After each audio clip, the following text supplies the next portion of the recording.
Hey everybody out there, you're tuned in to 91.8 The Fan. You're in my corner and I have a very special guest in the corner. Would you like to unveil your not-so-secret identity?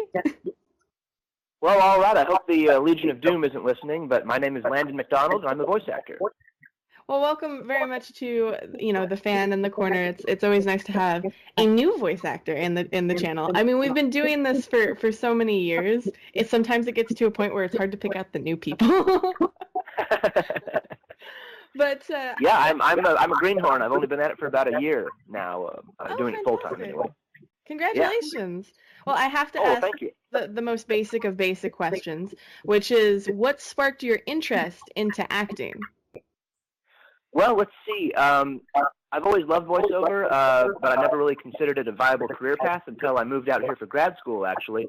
I was out here, I moved to LA in 2013 for grad school at USC, and during the one night a week that I had off, I decided to, just on a whim, to take a voiceover class in North Hollywood, and it was at a place called McCoy Productions, and the first class I ever took was from Richard Horvitz. Oh, how and nice. He's awesome. He's really been kind of a mentor figure to me. He's the guy who did, he was the voice of Invader Zim, Billy and Mandy, a lot of great stuff over the years. And so just once you took that class, you were hooked? You just couldn't get enough of it? Oh, yeah. It was about a 5 to 6 week course, and by the end of it, I was hooked, hook, line, and sinker. So I have to ask because, there's so many people I feel like that are entering the voiceover field. Did you find it difficult to kind of get your foot in the door, or did you find it easier because you were in California? Well, yeah, there are only a few major hubs, it seems like. In North America, anyway, it seems like your options are L.A., New York, kind of the Dallas-Fort Worth area, and, well, Vancouver used to be one of them. I'm not sure if it still is. I'm not sure how active it is. But yeah, so your options are kind of limited if you're not in one of those big cities. But the good news is, though, that if you're in a smaller town, because I'm from a small town, or a relatively small town, Kansas City, and if you're in that situation, you can use that time to kind of hone your skills and to get some, to build up some experience. So by the time you move out to one of the big hubs, you're good to go. So in terms of acting, how did you find voiceover different from traditional acting, or, what you thought acting might be? Well, I'd done acting on the side for years before getting into voiceover, mostly just community theater productions, radio dramas, that kind of stuff, acting in my friends' like independent films. But voiceover, it's a different animal altogether.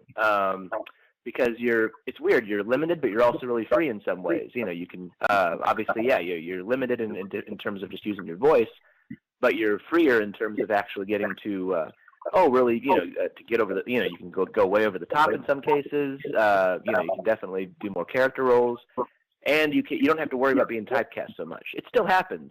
People still get typecast, but it's harder when you're just a voice actor. Yeah, I mean, you get to be like, I don't know, an octopus at sea trying to steal candy all the way to like, an angel from heaven. Like, there's so many different possibilities. So, and not only that, if you're doing something like Walla, there's so many possibilities to die. That's true. Yeah, there are a million ways to die, especially during video game sessions, because you're playing every possible iteration of the decision a player could make. So yeah, there are a lot of options. I mean, I think a misconception a lot of fans have is, especially when you're doing this type of screamo sessions, I like to call them, is the physicality involved. Because generally, if you're getting punched, you kind of, especially if you're getting punched in like your gut or something, you generally like cringe like somewhat, and you kind of like your muscles kind of tense in your stomach, and that can be quite a workout if you're doing it all of the time and then screaming at the same time. And I don't think the fans realize that. Oh yeah, it can definitely be a real workout, especially the death screams. Thankfully, though, it seems like these days they mostly save those for the very end of the session. So you don't tire yourself out too quick. Yeah, they've definitely been more cautious about that. I've read some studies lately about like every time you do a session like that, doctors who work with the throat are basically saying, hey, every single time you do that, you're very slightly changing your voice, which is a little scary, but that's what actors do. They sacrifice for their art. Exactly. Yeah. Yeah. It's kind of like anytime your ears ring, you're hearing those exact frequencies for the last time. Yeah. So do you have any creative situations or deaths or anything like that you were like, wait, what? How do I make that sound? Let's see. Recently, I can't talk about the specific project because it's still in the works. NDAs, firstborn children, all that. But Yeah. recently it was getting dipped in acid, and that was different. Because I just have people have been punched in the gut before, but I have no frame of reference for getting dipped in acid. I mean, I guess the closest you could take is when the bath is too hot, and you're like, There you go. Just exaggerate that, yeah. Why did I make this bad decision? Well, so do you want to let the fans know, some of the projects you've been in and where they can hear you? Oh, sure, yeah. I do a lot of work for Bang Zoom. Actually, I got through them. I hooked up with them actually because, the Richard Horvitz class that I mentioned, it was like my fellow students, it was a who's who of up-and-coming voice actors. There were the Ericas, as we called them, Erica Harlicker and Erica Mendez. Yeah. I think you've had Erica Mendez on your show, right? We've had both of them on the show, yes. Oh, nice. Well, they're great. Laura Post, Tom Bauer, yeah, just a lot of great people. And so by the time the class ended, I was asking them, like, where do I go? Because I was hooked. I was obsessed. I was like, okay, where should I go from here? And they said, well, down the road, there's a studio called Bang Zoom that offers classes from a guy named Tony Oliver, Adventures in Voice Acting. And, so I decided to give it a shot. And eventually, I worked my way into the projects. And now I've been in, I believe, 11 shows for them at this point. Fantastic. I always hear Bang Zoom treats their people pretty well. And Tony Oliver's great. I feel like he has I've only talked with him, via interviews and passed by conversations and things like that. But I feel like he has such a good way of describing something to somebody and getting them kind of immersed into what the story is. Oh, he's a wonderful director. Yeah, I've worked with him on 3 different projects. Let's see, starting with Hunter x Hunter, and then Charlotte and Moggy, Adventure of Sinbad, which is now, I believe, still streaming on Netflix. Yeah, that definitely is still on Netflix for those who wanna see it. I can already see in my chat arguing, is it Hunter x Hunter or Hunter x Hunter? But I've heard that argument many times. I go with Hunter x Hunter, but I think I'm sure there are several acceptable iterations. Yeah, no, totally. I think a lot of the fans are just very passionate, so you got to let them have that. Yes, absolutely. Everyone has their preference. But Tony, he's an inspiration. He was kind of a second mentor figure to me, and it's been wonderful to work with him professionally. But he wears so many hats, though. I'm just in awe of the commitment that he has to the craft. Yeah, definitely. And for all the fans out there that want to hear the rest of our interview, you have to keep it tuned because we're going to take a quick commercial break. So, keep your ears peeled to 91.8 The Fan, where we play everything you want and nothing you don't. Hey everybody out there, you're still tuned to 91.8 The Fan. You're in my corner and my special guest is still here, alive and breathing. I didn't have to tie them to a chair or anything. They didn't run away yet, guys, don't worry. So for the fans out there that, want to look out for your upcoming, are there any projects that are upcoming or things that you recently came out that you want them to listen for? Well, let's see. Yeah, we've got One Punch Man coming out next Tuesday on Blu-ray, so watch for that. You can pre-order the limited edition right now online, and I'm sure it'll be all over stores too. So keep an eye out for that. Let's see. The Bang Zoom version of Dragon Ball Super is still airing if you're outside the continental United States. Let's see. We've got Gundam Iron-Blooded Orphan Season 2 comes out pretty soon. And Hunter x Hunter is still going strong on Toonami with no sign of stopping. There's so many episodes. That's a good thing. Yeah, no, that definitely has a lot of episodes. But it makes sense. I think that manga series, is it still going? I can't even remember. I'm not entirely sure, yeah. Like, I know that, because my big, fun fact of trivia that I remember I was telling some of the people I interviewed from the show is that the manga artist for Hunter x Hunter and the manga artist or creator for Sailor Moon are married. And that was a real big shock. I didn't know that. Yeah, there you go. There's your fun fact of today. And that's why I had no idea. That's awesome. We haven't seen any new work from the Sailor Moon creator for like 10 years because she's been a housewife. But everyone has dreams. So. That's true. That's true. But for the fans out there that want to keep up to date with what you're doing, is there any way they can stalk you in a nice way? Oh, sure, yeah. My Twitter handle is McMovieMan, MC Movie Man, and which I guess that I don't sound. I'm not a DJ. I'm a voice actor. I swear. I guess if you say MC Movie Man, that sounds weird. But yeah, it's McMovie Man on Twitter, and my website is LandonMcDonaldVoice.com, and my Facebook page. Yeah, many of those places. Feel free to stalk me within reason. So I noticed that you just have Twitter and Facebook. Have you thought of expanding to other social media since there's a bajillion out there? Oh, it's hard to choose from. I do have an Instagram. It's Landon McDonald 57, but I think that's it. A friend of mine tried to get me into Snapchat, but I couldn't get the hang of it. It's okay. I can't get into Snapchat either, but I do love some Instagram. Once I got into Instagram, I devoted an entire page of like 12 apps just for filters.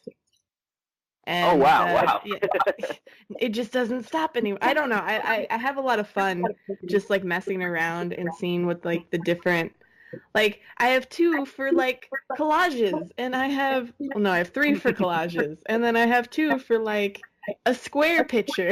Like it's really stupid stuff.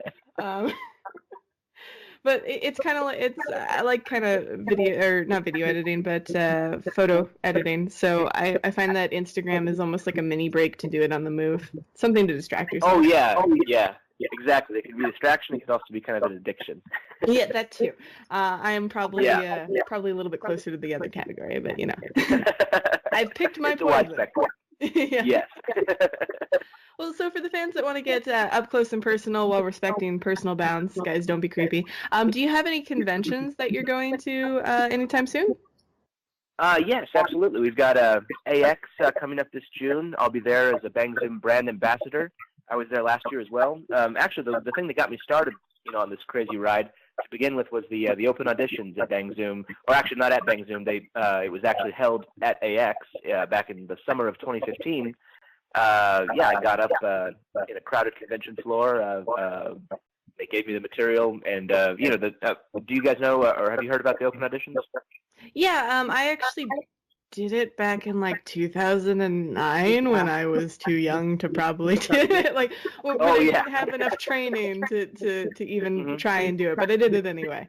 Well, it's good to get your feet wet, yeah. And the lines get worse and worse every year, but it's a fantastic opportunity. And that's how I got my first callback for a beautiful, heartbreaking show called Your Lie in April. Oh, yeah. Now everybody's going to be sad because they're going to remember what happened. Spoilers if you didn't. Shun your spoiler ears. Yeah, at the rap party, they gave out tissues to everybody because it was just, really? Everybody was very broken up. Yep.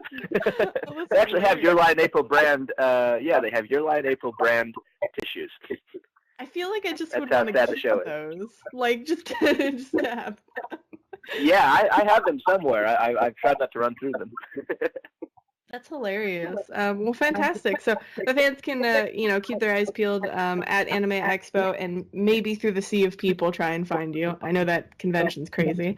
Uh, Yes, yeah, give it a shot. But come to the Bang Zoom booth. I'll be there, and yeah, we can talk shop, and yeah, I can tell you about the wild world of Walla, and also maybe at that point I could talk about some of my some of the projects I have under wraps right now, where I have some larger roles on the way.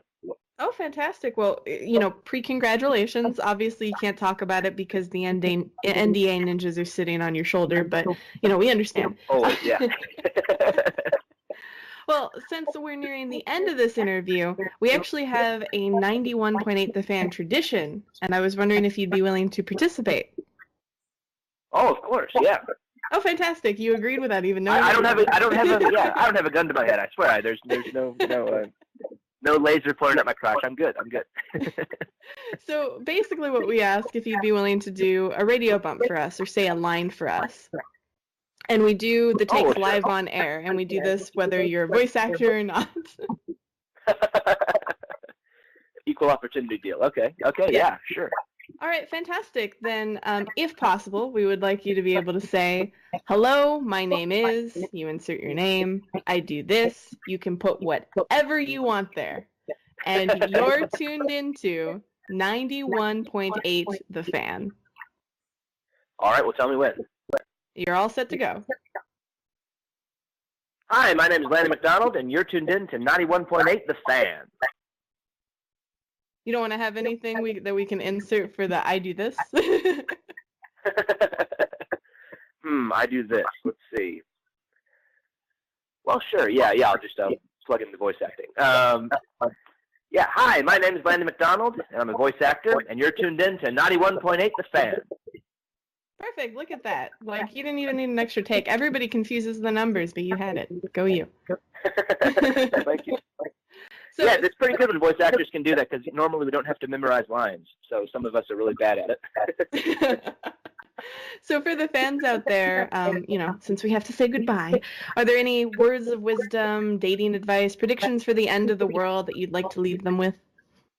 Ooh, well, 2012 came and went, so did 2016. It's hard to know when it's going to end now. But let's see, in terms of advice, when it comes to, if you guys out there, if any of your listeners are hoping to break into voiceover, just know that, it's a process. It's different for everybody. But if you move out to one of the big hubs, yeah, you definitely, your odds increase. And also, it's kind of in LA, anyway, my experience has been that it's a big city, but it's a small world, and everybody knows each other to some extent. And so if you can kind of build up a good support system of friends, then that certainly also helps. And let's see what else. Yeah, the old axiom is true. Voice acting is like regular acting, but everybody's just a little bit nicer. And also, if you're if you're serious about getting into this, I would recommend be nice to your engineers and your directors. They're kind of the unsung heroes of the whole thing, especially the engineers. So that's at Bang Zoom. In fact, they're kind of the grand poobahs. They control everything. Those engineers, especially Ricky and June. So if you're listening, guys, yeah, thank you for making us sound good. Oh, how nice. Well, thank you so much for joining us today. This was a lot of fun, and the fans sure enjoyed it. So yeah, thank you.